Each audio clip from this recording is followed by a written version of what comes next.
time. I'm going to just take the next brief minute to just tell you about Terlyn, what we do, who we are. So Terlyn we are a team of dedicated professionals. We are committed to helping organizations reach their full potential. We organize several trainings, conferences, and the goal of this is to ensure that professionals are properly trained. Our core focus lies in driving learning, development, and exposure through a spectrum of avenues such as corporate trainings, research initiatives, conferences, exposures, webinars, and various other impactful events. Because it's no longer news that we have a huge need for training in the corporate society today. So we offer a comprehensive range of services designed to address the diverse needs of modern businesses, from organizational development and strategic planning to leadership training and performance optimization. We are your trusted partner in achieving this sustainable growth and success. So, from time to time, we have webinars like this, and we just pick a topic that's affecting leadership in our world today. So, today we are going to be looking at leadership in an AI driven world. Leadership in an AI driven world, and we have been privileged to have Mr. Victor Saleh join us today, and I'm going to be inviting him in the next 1 minute to come on stage. But before that, let me go ahead and read his bio before I bring him on board. Mr. Victor is an AI strategy and transformation leader with years of experience helping businesses across the UK, EMEA, and Africa turn AI potential into measurable results. He's currently pursuing his doctorate of business administration in AI and machine learning at Walsh College. He specializes in designing AI roadmaps, AI agents, and managing human AI team transformations that drive real ROI for C-suite stakeholders. Victor has a passion for making artificial intelligence accessible, practical, and transformative for business leaders at every level. His work sits at the intersection of technology strategy, organizational change, and executive education. Victor writes on AI strategy and adoption for the cables, and he recently authored a book titled AI Literacy for CEOs and Business Leaders: How Executives Can Lead AI Transformation, Make Better Decisions, and Future-proof their organization. Mr. Victor provides AI consultancy and training services to corporate clients and professionals, equipping them with the knowledge and guidance needed to develop and implement effective AI strategies that deliver strong returns on investments. You see, he's like the perfect person to take us on this webinar. And without wasting too much time, Mr. Victor, over to you. Thank you so much for joining us this evening. Yeah, thank you. Thank you so much for having me. Thank you, everyone.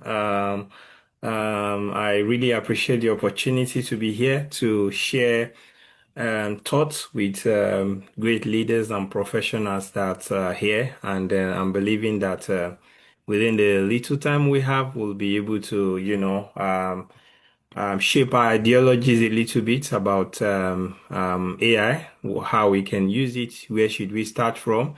There is a lot of information out there. There is also a lot of confusion also out there. There's a lot of fear out there. Hopefully, we'll be able to address some of them during this time. We'll be able to interact together to see where we are and see where you are, and possibly I can get to understand your journey also maybe during the Q&A section, and we see how to also do some personalized conversation. But I will use next few minutes to give you an overview, just to shape your mindset a little bit about what is happening in this field, how you can use it, how should you approach it, how should you look at it. We say it's AI leadership, and as you know, they said leadership is about influence. And the truth is that you can influence possibly what you don't know, and you can have influence without knowledge.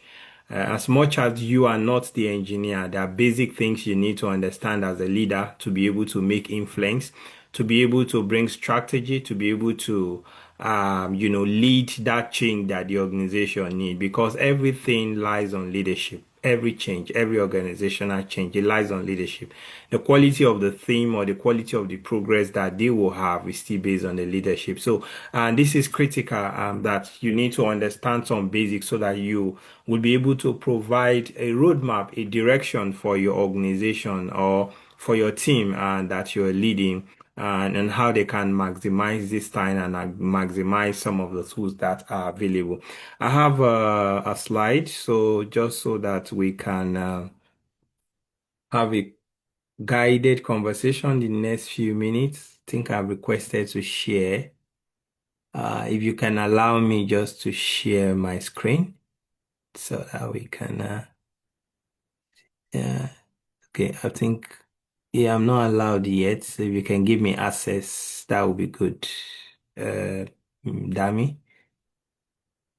if I can get access to share my screen. Thank you. Okay, well, while they are sorting that out, we could, okay, thank you. Think I can do that now. Yeah. Can you see my screen?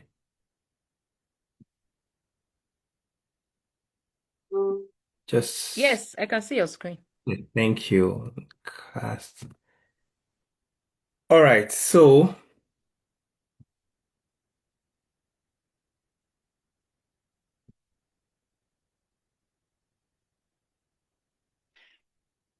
all right. So we want to look at, leadership in an AI-driven world, what top professionals need to know. So I'll be discussing a few thoughts, few concepts, but I mean, before I move on, I would just want one or two persons to just tell me what they know about AI or, what they have been up to, what have they used, what do they know? I would just have they implemented anything just to give me an overview of, how to channel my conversation also. Even though there's no time, I want to just take 1, 2 minutes to interact with people. Anyone has a business or you're a professional with a team that you manage and you want to share with me some of the things you've been doing or what you're thinking of doing or what you know about it or what you're planning to do, just to make it broad. Anyone wants to speak to me? Yeah, Mr. Tosin, thank you. Thank you, sir. You can go ahead. Uh, okay. Do we need to unmute Oh, Mr. apologies. I was speaking, but I was muted. Apologies about that. Can you hear me now? Yes, clearly. Okay, thank you very much, Mr. Saleh. I mean, it's awesome to hear you lecture again or facilitate. Yeah, I've heard about AI. I've, had quite a number of engagement with AI and just a bit of scenario from my place of work. Hmm. And that's why I'm so interested in this topic. We've used AI a lot. In fact, recently we had a fight in the office Okay.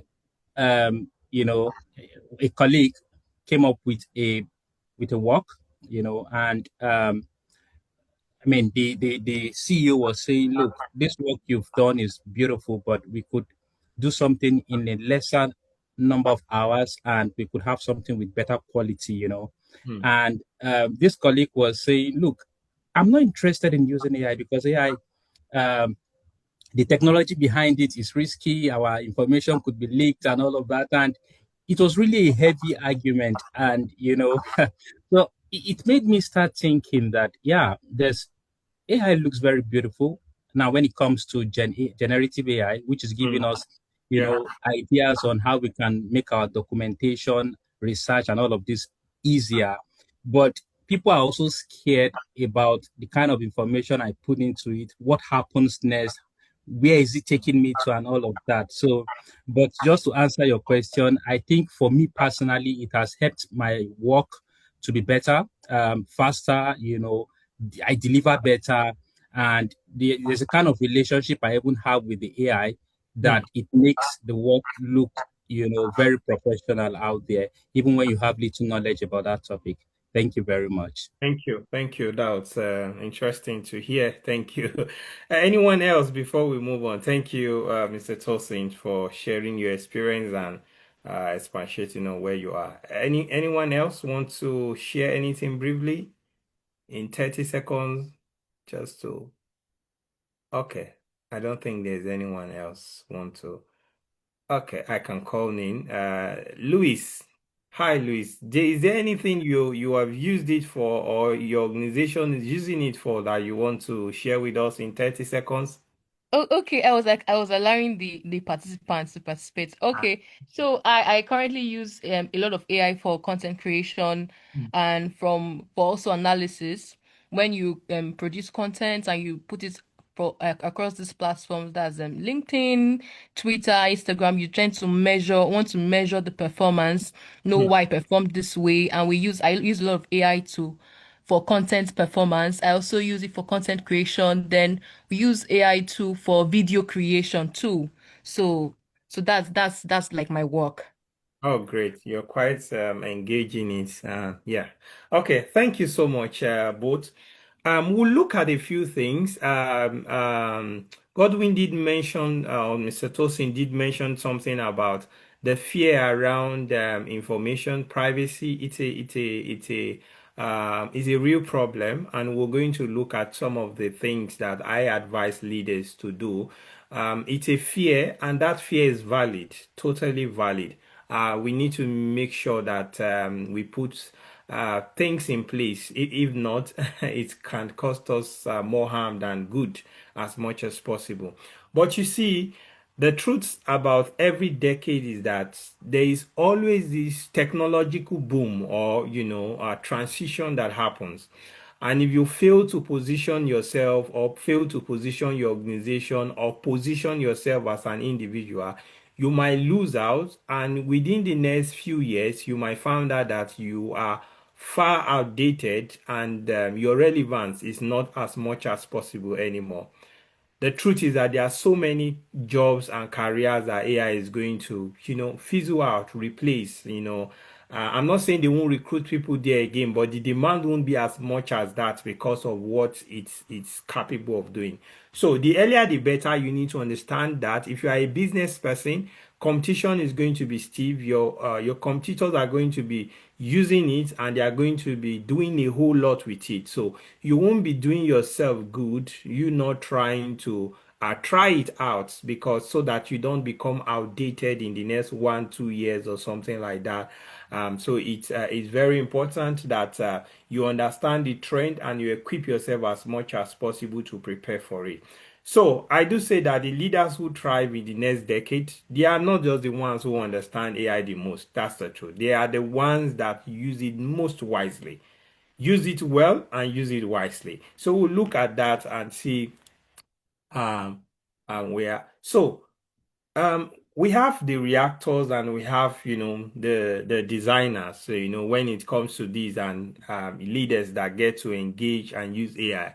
And as you know, that when we talk about AI, is it uses and data to be able to learn and is able to reproduce, especially the generative AI part. That is the major part that a lot of us are using currently. AI has been before now, before the last 3 4 years that we know, but what happened is that there have been a boom of generative AI, which we all begin to engage with. All the LLMs that we know, they are all generative AI. All right. So and these things are trained based on data. So data is good.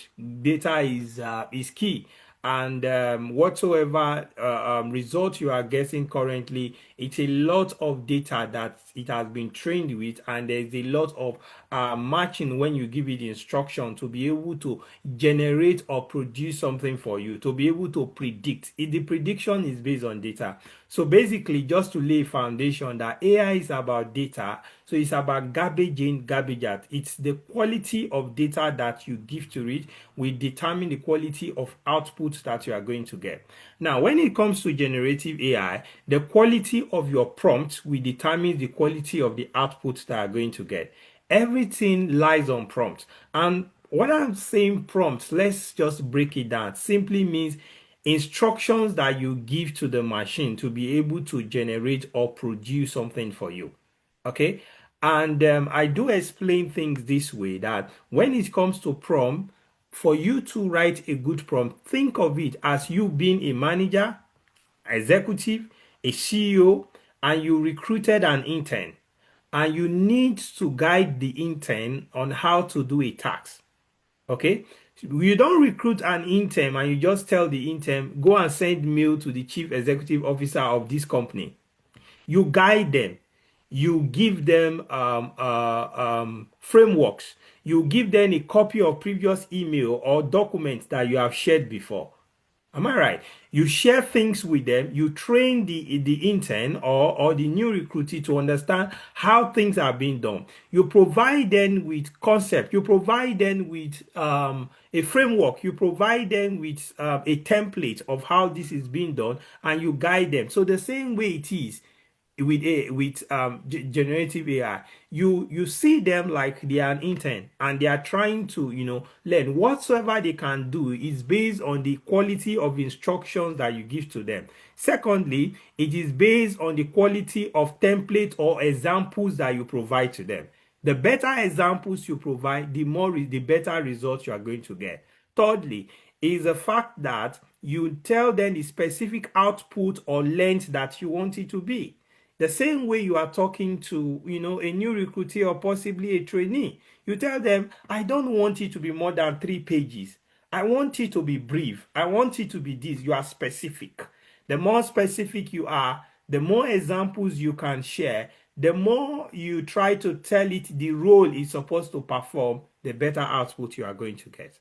All right. So when it comes to prompt engineering, those are foundational concepts that you actually need to understand.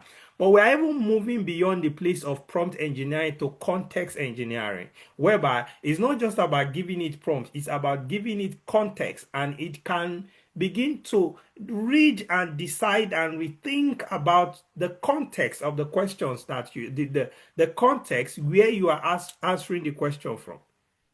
But let's not go too far. What I'm trying to say here is that prompt is key, and the more you can prompt it, which means the better instructions and direction and guide you can give to it, the better the results you will get. Okay, when you prompt correctly, it helps it not to hallucinate. It helps it not to bias, means that it does not just begin to add things that you didn't tell it to add because you gave it specific instruction how you want it. I want it in bullet points. I want it in 3 pages. It helps it to channel itself and is not giving you things that you do not want. I want the case study to be based on Africa's setting. So it's not pulling information from you from the world. These are guide rails that is needed when it comes to prompting, and it helps you in getting good results. So 70% of AI projects fail, and the gap is not technical. It's actually more of strategic. It's more around certain things around strategy, leadership that needs to be provided that wasn't provided. So people are trying things, there is no structure. Sir Godwin was speaking about his organization. One of the problems there is strategy. There is no governance. I can't see governance there from what they are saying. People are trying things out. There is no policy for the guys to know this is what they are to use, this is what not to use. This is the information to put out there. This is the information not to put out there. There is no governance. If there is no governance and there is no strategy, and a medium to a large scale organization is implementing AI, they are at a risk. So governance is important, strategy is important, policies is important. How should it be used? What kind of tool is allowed? What kind of data should be allowed, and what kind of data should we not put out there? What kind of tasks should we allow the tools to do, and what tasks must remain with human to keep our creativity? All right. So So it's not just about buying tools, before defining the problem. Some people just pay for cloud and they don't know why they are paying for cloud. Let's just pay for cloud for the organization to use. You have no strategy. Okay, so teams are confused, resistant, or blindly over trusting, board demand return on investment. They are asking, how do you know that this thing is generating results? You can't say. Okay, so it's very important that you don't just start with tools, because that's one of the challenge I noticed, that people just begin with tools. When you talk about AI, everybody talk about ChatGPT. I need to do ChatGPT. I need to do no. It begins with strategy as an organization. What exactly do we want to achieve? Where do we need to tailor it into? And that will now help you to be able to know the tools that you need. All right. So, designing the future, the future, these are 5 key pillars when it comes to AI leadership that I think you need to master and understand. If you understand it and deploy it well, it will save your team and your organization a lot of mess. And it will help you to have a good return on investment. I studied a research recently from Gartner, and it was saying that only is it 15 or less than 20% of AI implementation is giving a good return on investment. That more than 70 or 75% of the organization implementing AI tools are spending more, but they are not getting a good return on investment. They are millions of dollars. I've interacted with a few people. If you know their budget, there's huge budget, especially financial firms and some of these big multinational. They are investing millions of dollars into AI. But the question is that, are they getting a good return on investment? All right. So because people just it can do this and they implement without not thinking of, why do we want to do this? What is the metrics? What do we intend to get? So this is what these 5 pillars of AI leadership will help you to understand. First is strategy. Start with strategy, never start with a tool. Start with a strategy. What do we want? We are a creative company. We are a company that deals with creating content. That's what we do. We produce art commercials. That's what we do. Have a strategy. Where do we want to implement AI? Do we want to implement it to start creating our content for us? Do we want to increase the speed of creating video commercials? Do we want to take the place of not, creating commercials where it costs a lot, where we need to get the actors and all of those people on board, but we can write a script and generate this ad? Do we want to, start innovating? Talk to some of these actors and say, instead of we paying you maybe $500 or $1,000 for you to show up, can you allow us to take your picture and clone it and do the ad like you are the one there showing you real, but you don't need to be there? We just pay you for your picture facial asset and pay you $200 instead of $1,000. This is where we are going. You can clone people now, and the person do not need to sit down there and he can build a real video. So you want to have a strategy. This is the strategy. This is what we want to do. We want it to predict data for us, like, prediction, and we want it to be autonomous. It makes prediction and it gives us an advice on what to do. All right. We want it to automate our operations. What kind of operations? Is it customer service operations? Can we create a chatbot that answers tier 1 customer problems? Can we create a voice agent that can make a call on our behalf and book a client into our calendar? This is where we are going. These are begin to help you to start thinking about return on investment. You have a strategy, not about the tool. I've not mentioned ChatGPT, I've not mentioned anything. It's me saying, what exactly do we want to achieve? Where do we want to deploy AI? What do we want to do? Is it profit we want to increase? Do we want to cut down the time that people are spending on doing manual tasks? Do we want to cut down, time that people are using, to call clients and all of that, can we automate this process? So you understand the problem, you understand the outcome of what you're looking at, and then you begin to build a strategy around it. Everything starts and falls on strategy. Very important. Business is about strategy. You sit down, understand this is what we want to do. Spend time. What is the level of your data maturity? How ready are we for AI implementation? Do we have the data? Do we have the tool? Do we have the money in terms of the cost? You know, have we thought of where we want to implement AI? Strategy first, not tools. When you understand that you are deploying towards video, your focus is more on videos, video tools and all of that. When you understand that what you want is to use it for grant writing and proposal as a non-profit, you start thinking, is ChatGPT or possibly cloud, or which of them would be better to be able to help us to do this better? But if there is no strategy, you will just jump into anything. Secondly, is your use cases. Use cases is, now we have a strategy. Now we have a business outcome of what we want to achieve. Within that operations unit that we want to deploy AI, what are like the top 3 to 4 use cases can we spot? Where do people spend more time? For example, maybe phone calls. In terms of operations, maybe preparing documents, contracts, and all of that is taking a lot of time. Can we automate that particular process?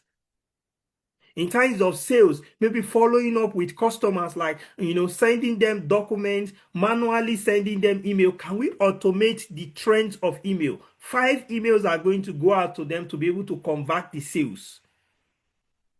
So use cases, you understand, these are the top 3 use cases. And when you talk about use cases, you look at things like how visible it is. This use case that we're talking about, how visible, what is the visibility? How complex is this use case? Don't start with complex use cases. Start with simple use cases. One thing I tell people, and when I consult and talk to people about AI, is that look at where you can have quick wins. Even as a consultant, that should be your focus. When your customers or your clients can have quick wins, it's easier for them to commit to scale. Where can we have quick wins? Meaning that it's high impact but low risk and low complexity. It is not that complex. The risk is low, all right? And the impact is low. That's the kind of use case you need to start with. So look at where you can find 2, 3 use cases. ROI, I mentioned this already, like in terms of your ROI, your metrics, you want to look at it. How do you measure that this is successful? As a business person, as a professional, don't start implementing AI or doing things without metrics. If not, you will be doing it for fun and not doing it for productivity and results. What do I want to achieve? How do I measure success? How do I know that this thing is successful? How do I know that I'm achieving my result? Could it be in terms of time it's saving us? How many hours has it saved us? So that you will know if what you are investing in it worth it or not. You are not just doing it for the hype. All right. How much of customer service impact has it been? If we send surveys to our customers, has it improved our customer service? How much of revenue has it increased? How much of cost has it saved us? If we need to hire a physical customer agent, this is how much it's going to save us. We have implemented a voice agent to follow up. Look at the costs. Has it saved us costs by taking this human off and replacing it with an agent? These are real conversations that you need to have when it comes to AI. If not, you will just be burning money and throwing money. And as an entrepreneur, you are there to make profits. Even as a charity organization, you are there to make impact. So you must have measurement. How do you measure? Find out the key metrics that you need to measure and check it time to time to see if you are meeting these metrics or not. All right. Human in the loops is another important ingredient. It means that when it comes to AI, I always advise people and entrepreneurs that when starting out, let not AI have the final say in any decision you make. Meaning that when you write a script or you write a grant proposal, you write a content, just like Louis was saying, AI shouldn't be the one to have the final say. You need to vet it, you need to read it, you need to look at it, you need to approve it before you post. Because when there is issue, you don't say the mistake was made by AI, not me. Nobody holds AI accountable, they hold you accountable. All right. The same way it is with driving cars. If you notice, there's this autonomous AI stuff going about autonomous driving cars where people, you don't need to hold the steering to drive the car. But there are laws to govern it that says if the car hits somebody or something, the problem is not with the technology, it's with you, the owner of the car. So they say, even though the car is autonomous and is driving, you need to sit by the steering in case is trying to make any error at all, you can control it. They are machines and they are still bound to make error. If you look at cloud will tell you, check it because it's bound to make an error. So human in the loop is very important. AI should be a collaborative agent with you, meaning that you collaborate together for a better result. Don't leave all to it. If you do that, the organization will run into crisis because you can want to write a contract that it is worth millions of naira and you just depend on AI and it does it and it sends it for you, man. If you don't read it and go through, make corrections and do all you need to do, it can cost your company a lot. As a project specialist, I did create a gem in Gemini that helps me that when I put my rough note, it can help me to put things together, to put things around what we have achieved this week, what are some of the blockers, what are some of the things we are looking at doing next, and all of that, so that that report goes out to the management. But I didn't do it in such a way that it can automatically just go out to them. I can do that, but I need it to be giving it to me to read through and see it. I keep doing that and keep training it and keep giving it feedback. I can do it maybe up to a 50 or 100 times until I believe that he can do that correctly without no error in a way. Then I can allow it to do it autonomously. All right. So human in the loop, responsible AI. Responsible AI is non-negotiable. Human in the loop is one element of responsible AI. But what it does is that you should make sure that AI is ethical. You should make sure that privacy in terms of data is respected. You should make sure that data that you don't want it to be out there in public is not just put in public. That's why things like Microsoft Copilot and all of that, they are good.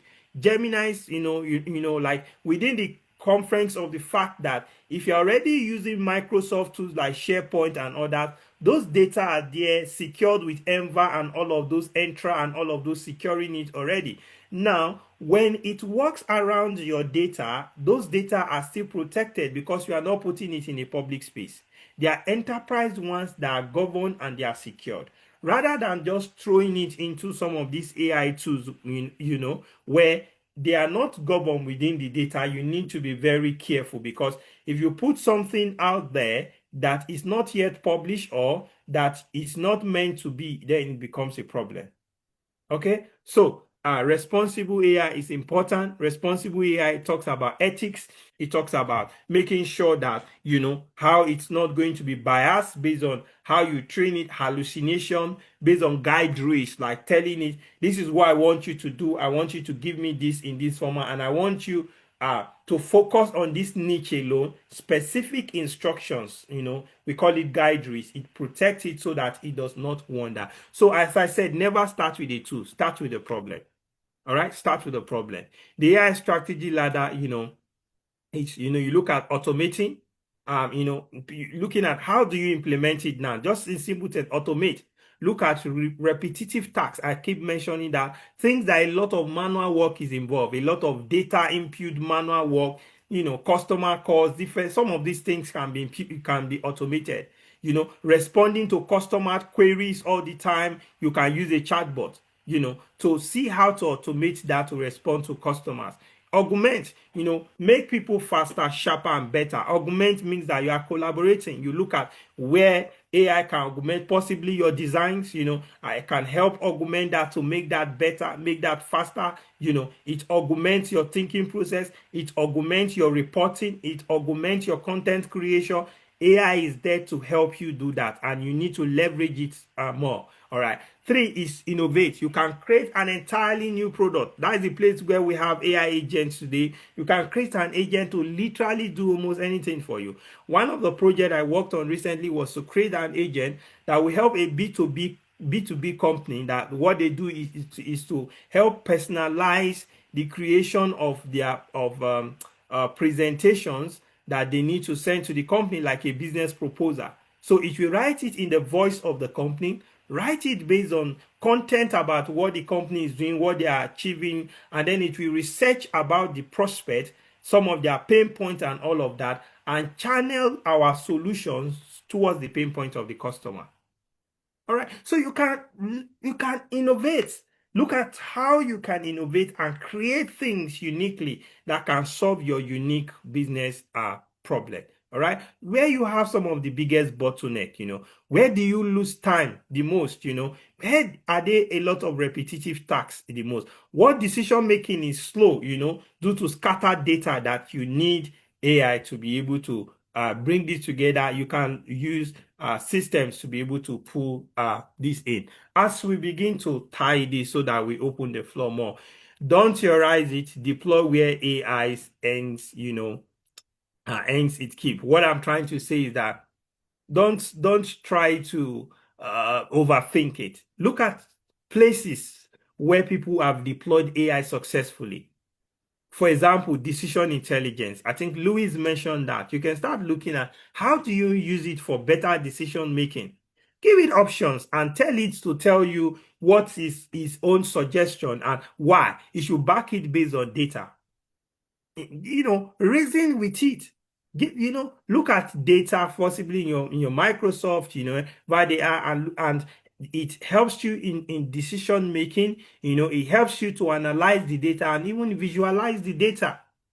So you can use it a lot for decision intelligence. Customer experience at scale. I did mention this already. You can personalize customer experience for your customers, personalize responses, personalize email, phone calls to them to follow them up, different touch points. You personalize it to them. You look at how do you automate it. A lot of time is spent on calling customers. You have missed calls because human beings are not robots, and sometimes the person is not there or something, and there's a lot of mixed calls costing you money. Can you use an agent that is there to call back, follow up, and see if he can help you book that particular deal, book that particular appointment with that client or something? Talent and people analytics, you can use that there, identify skill gaps and all of that, and see how it can tailor a growth pattern, for your particular staff, or see why people are leaving your organization, why people are not performing and all of that. You could leverage on that also to see how to operational efficiency. We did mention that, you can reduce a lot of weeks of manual work, reporting checks, look at even your in terms of your regulatory stuff like compliance. Your team spend a lot of time there. Can some certain things also be automated? Documentation and all of that. A lot of time are spent there doing a lot of manual work. Can we automate it? Content and communication. This is big, and this is where people use it more. Videos, audios.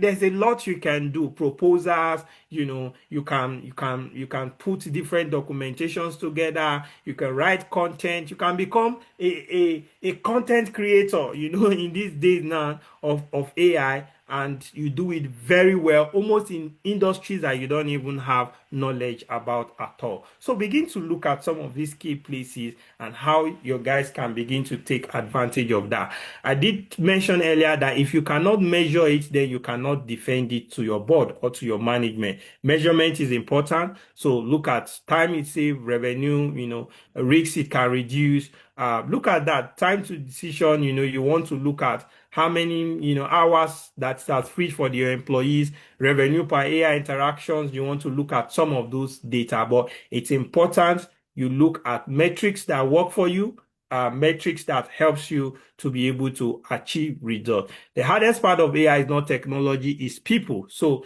you need to see how to adopt it well, use AI as a thinking partner and also to apply human judgment. See how, humans can combine together with AI, like within your team to be able to achieve that. You need to adopt it, and adoption begin by you carrying them along. Make sure that you implement where they are having a pain point so that it's easier for them to adopt, not that they feel like you are bringing another new tool for them entirely. Okay, so responsible AI is not optional. I did mention that it is your license to operate. So you need to make sure that you manage risks as possible through things like bias and fairness. Audit your output. I did mention that already, and then you should be the last person to confirm. In terms of if you are building algorithm, transparency is important. Data privacy. Make sure that you don't share data that you don't want it to be in public, except within governed ones like Microsoft Copilot, where it's already secured within your system and you have an enterprise license for not like the open one, and then it's accountable. I close by this to say, have this for you as a 90 days AI leadership sprint that you could implement. Month one, you want to look at, you want to assess, identify 3 operational bottlenecks, where you are having a lot of bottlenecks, audit existing shadow AI tools usage, and then define one clear success metrics for a pilot. So you look at use cases, you've looked at where you have a lot of bottlenecks, you have identified which one do you want to channel and the kind of metrics that you want to achieve there.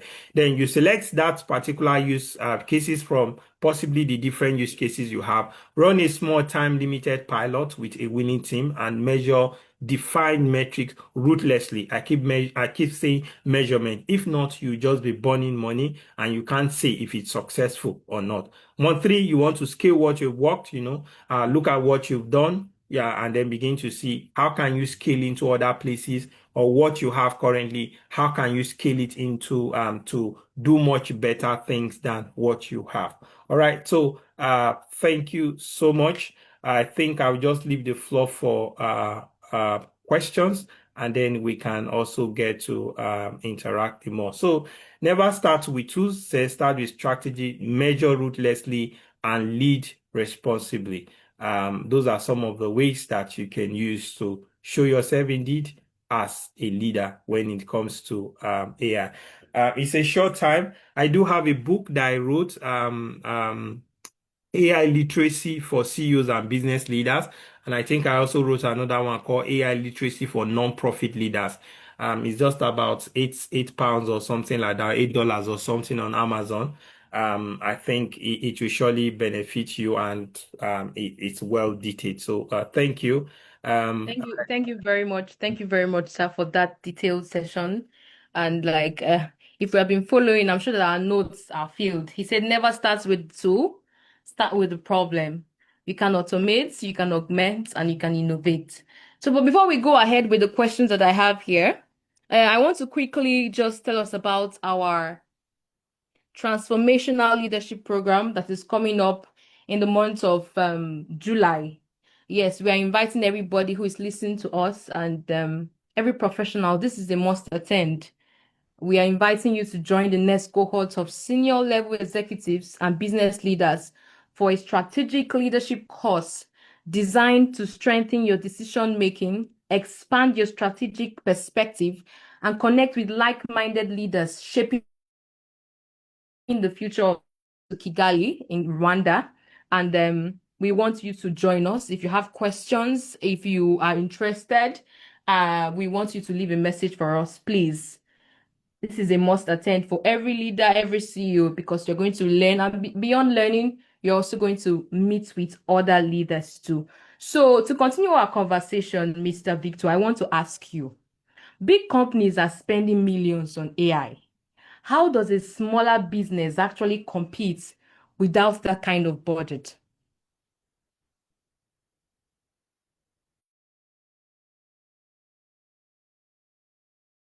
You are muted. okay, can you hear me now? Can you hear me? Yes, I can. Okay, thank you. Yeah, Yes. I think I got your question. Yeah, I think you won't be able to compete with some of the big businesses based on what they are spending. But for a small business, how can you compete? What can you? Because some of these big businesses spend a lot, but they don't get even some good return on investment at the end of the day. They just, pump money, do a whole lot of things. They want to build customized things that is customizable to them. And because they are big companies where any little mistake with data happen is a big problem for them. Big companies, big problem. So you see them spending that amount of money. But for you as a small business, you can experiment with a few stuff, even though you try to put a bit of things in place.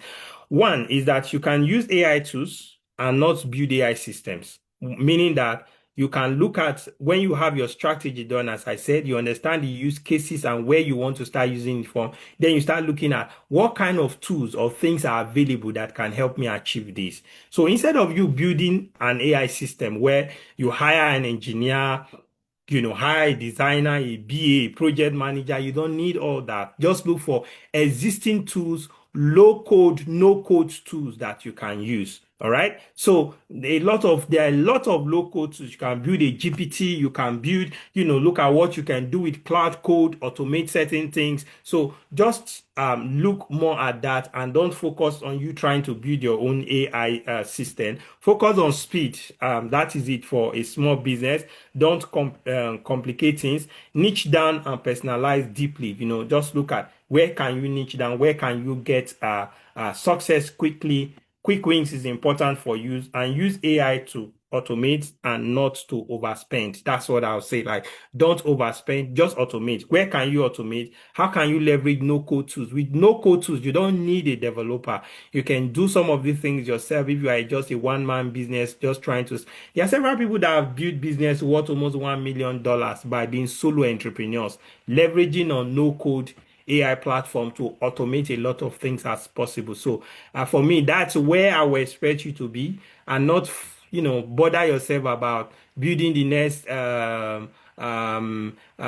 machine learning this that is going to help you do this. A lot of the things you want to do really, you can find them using a lot of these no code tools to speed things up. Yeah. Okay, okay, thank you very much. So we should use AI tools instead of building AI systems. Okay, before I take the next question, I think Mr. Dayo's hand is up. Mr. Dayo, please, you can go ahead. Okay, thank you so much, uh, Terlyn, for this. I have two questions. I listened, and the first question is, what are the tools? Because like every other seminar presenter, you just want to no code tools. What are the practical tools that we can use to enhance AI productivity?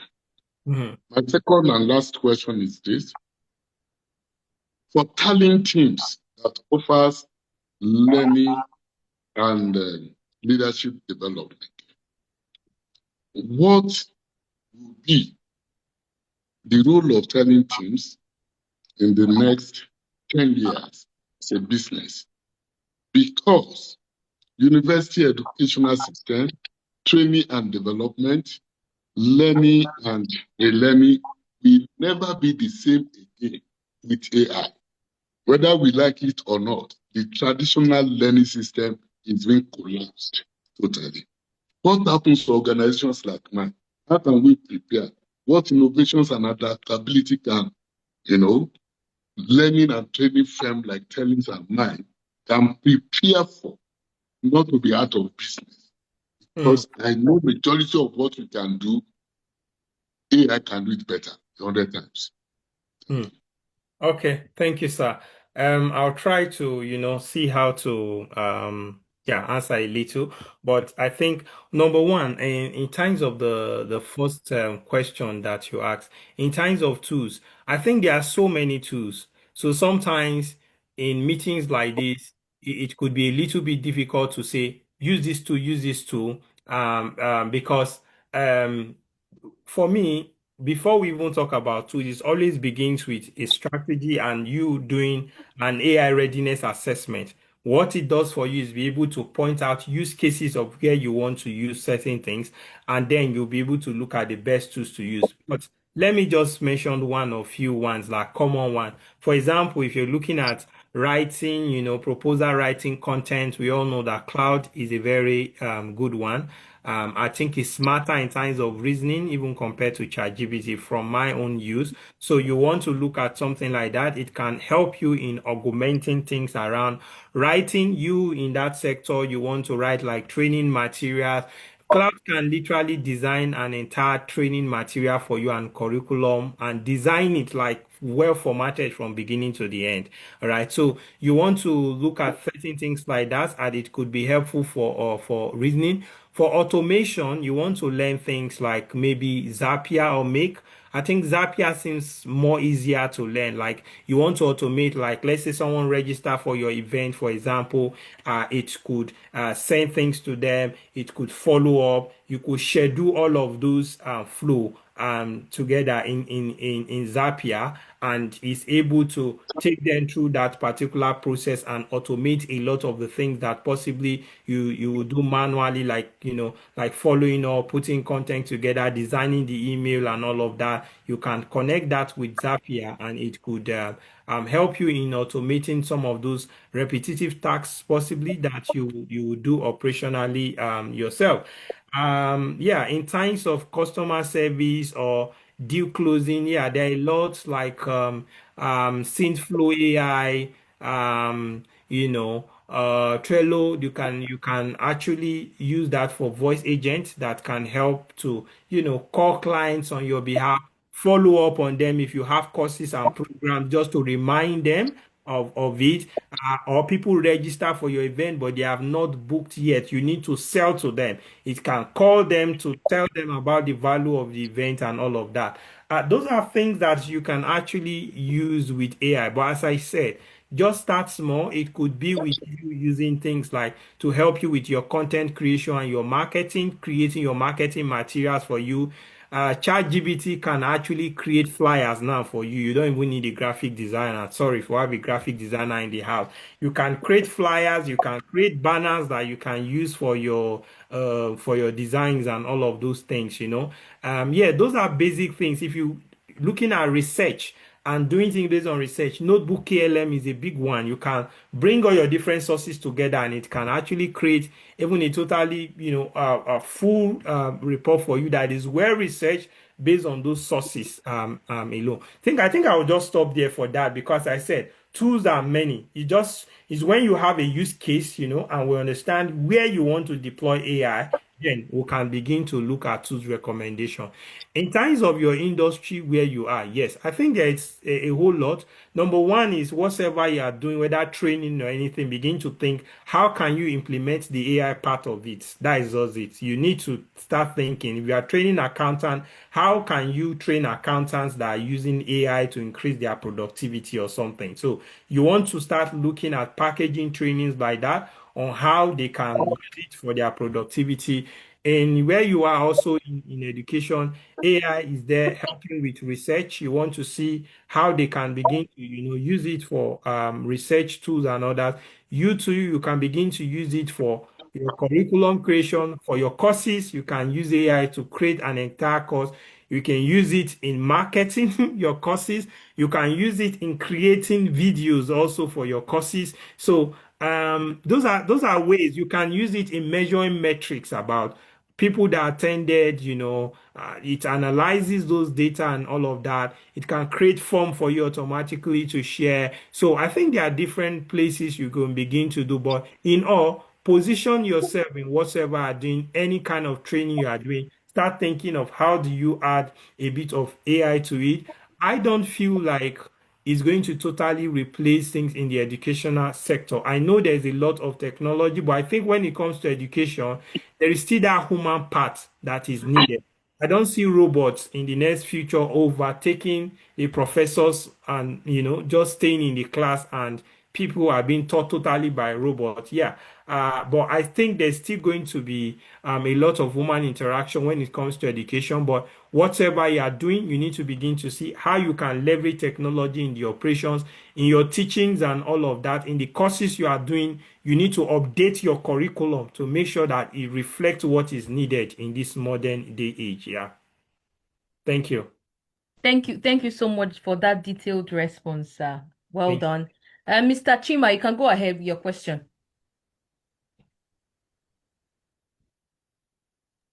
You are muted in case you're speaking.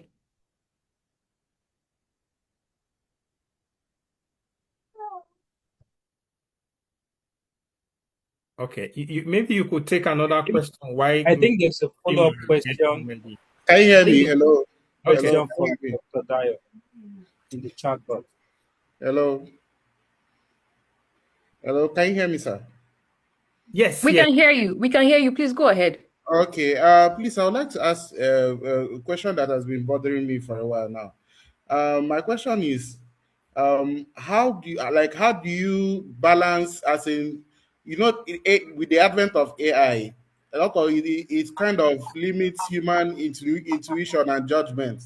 Like, where should we as leaders draw the line between AI assistance and human judgment? Yeah, and also secondly, I'd like you to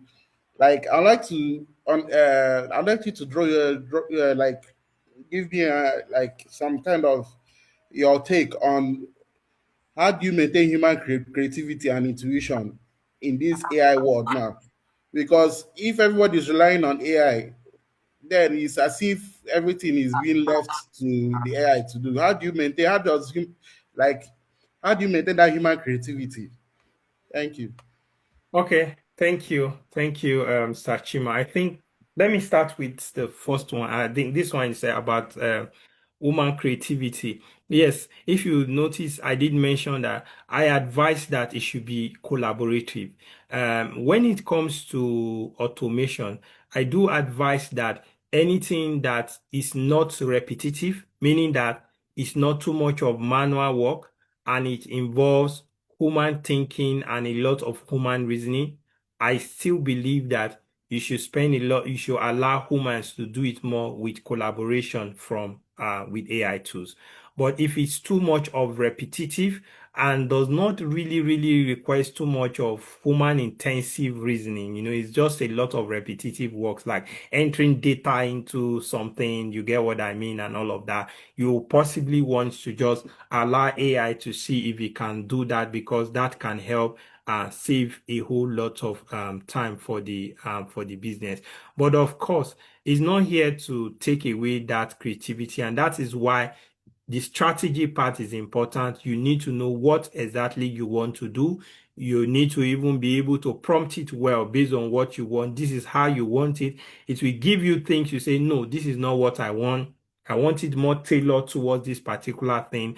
I think it's here to spark your creativity in a way. Like you can do a lot of things and do it faster and possibly even better by collaborating with it. All right. So even from your prompt, there's creativity that can be shown to be able to design the outputs that you are going to get eventually. So I would say that look within you. Anything that involves that human input, thinking, reasoning, I think it should still stay with you using a lot of human, but you can use AI to augment. For example, you are a leader and you are thinking of the next level for your business. You can't just outsource everything all that to AI. You need to sit down as a leader to think, map out, but you can use AI as a thinking partner because it can help you make research, it can help you to give you data, it can give you options, and it can tell you why it's giving you these options. And then it's left for you to select eventually what you think is the best for you as the owner of the business because AI is not the owner of the business. He does not understand what is going on within your team. He does not even understand your plan, where you want to go, some of the challenges you have. It works based on data it has and possibly what you are telling him or what you have provided to him. All right. So that's the place where collaboration comes in. The more information you provide, the more you can also get. The more you tell it, this is how I want it and all of that. So it can be a very good reasoning partner, reasoning tool, but not replacing your creativity, because I don't see it replacing a leader in an organization. What is needed is how the leader can leverage it, work with it, partner with it, augment with it to be able to do things better, faster, and maybe easier compared to the time that you will use normally to spend on some things. Yeah. I think I answered the question combining both, or did I miss anyone? No, it's okay. It's okay. Thank you very much. Thank you. All right. Well, thank you so much, sir. As we attempt to round up, I want to ask another question. Okay. Since AI is writing our content and analyzing our customers, how do we make sure that our brand still feels human and real? Okay. So how do we can you say that? Ensure, how do we ensure that our brand still feels human? Because AI is writing our Okay. content. Okay, I get that. Yeah, I think one is that you use AI to draft and humans for final tone. That's what I'll say. Okay, Like, use okay, AI to draft. AI can draft your content, but as I said, it should not have the final say. People just, you don't do that. You need you to draft, review it, put a touch if there is something that is missing based on what your values, even as a person. As much as we all right, some of us are Christian, some of us are Muslim, there is that personal touch of value also that comes across, and then you okay, reviewing it, as I said, you draft with it, you review it, you give it the final say, not that say, oh, it's AI that wrote it, it's not me. Nobody wants to hear that. Inject real stories, those are some of the ways that think of stories, you can even tell AI, oh, I'm thinking of this story, think of how to embed it into and my own stuff.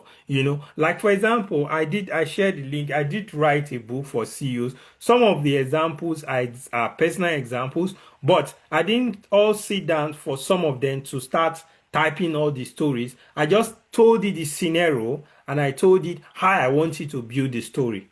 I don't mm, know if you get that. So you yes, can I you do. can look at that, then always validate critical output. Whatever output it gives you, validate it. Set clear guide rails and oversight. I did mention that guide rails are like, I want it to be tailored towards Nigeria. All right. Those are Yeah, those are ways you can guide it. I want this to be tailored towards Europe or something. I want the format to be in bullet point proof. I want the format to be in a storytelling format. For yeah. example, I want it to sound professional as someone that is doing this and that. So some of those guide rails help it, because if you don't give it guide rail, it just hallucinates and just assume this is what you want. Just as I told you that, look at it more like a young graduate trainee that you brought into the business. You don't just give the trainee tax from the first day or something and say, do you get? You train him, Yeah. you give him materials, you tell him how you want it, you give him the kind of output, you send some template or format to him, and with time also the trainee learns. And in the same way also with time, AI too can learn about your voice and learn about your style and learn about what you want and what you do not want. Yeah. Thank you. Thank you so much. So we have to be very specific and detailed when we are prompting AI. Thank you so much for stating that. So I don't know if any other person has any question. I'm not seeing any hands up before I drop this last question so that we can begin to wrap up. We have been here for over an hour. Hmm. So while I wait to confirm that, let me take this last one. What's one thing everyone thinks AI can do that it actually can't? And one thing it can do that most leaders are completely ignoring? Hmm. I think one of the might of things you think uh, AI can is the place of, think critically like a human. Okay. The thing is that it can reason and do some things, but not like a human. A Hmm. human has specific in terms of our thinking and complexities of strategy in what we want and all of that. But for AI, what it does is based on what we tell it to do and just based on data that it also has. It's based on what is trained. Mm. It's trained based on data. Human being, we can go off and go in certain directions and think in certain direction based on our values. You get what I mean? Based on Yeah. Yeah. different kind of stuff. So I think that is one. Some think also that you can just understand context. At this level, not fully. Mm. So you need to give it context. You don't assume like it will just Mm. understand your context. You can give Yeah. it a prompt and you assume that it should understand that you are sad. He does not have emotions to know that you are sad. You need to tell it that write like somebody that is sad. Mm. Okay, Mm. so Yeah. these are certain things, replace leadership judgment. AI can't replace leadership judgment. All right. So for you as a leader, that judgment you need to take. It can give you options, but it's for you to make decision eventually. It can enhance you and help in guiding you, but shouldn't. But in terms of what leaders are ignoring, I think as AI as a decision support system, some leaders are ignoring that, and I think it will bite Mm. them eventually. Workflow automation at scale, you need to begin to look at that. I think these are some things people are ignoring. You need to look at that. Your competitors are using it, so you need to begin to see how you can learn it, or if you're a small business, or you look at people that can do it that you can pay to do this for Mm. you. Yeah. Internal productivity games and training teams to use AI effectively. I think these are things leaders are not looking into, but you need to spend money, budget into training your teams, equipping them to understand some of the modern tools, encourage them to learn, encourage them to experiment. That's why they can do things and not deploy to production. Just Yeah. create things, and see if you approve it and it's okay. That's why I spoke about strategy and governance. You need to have a policy. Nobody just take things live, when it comes to AI thing without an approval process. I don't know Yeah. if you understand that. Yeah. Yes, yes, yes. Yes, I do. Thank you so much for that clarification. Mr. Chima's hand is up again. Okay, you have the floor. Please be Okay. brief, sir. Thank you very much, Mr. Victor. Thank Okay, you. I want to ask a question.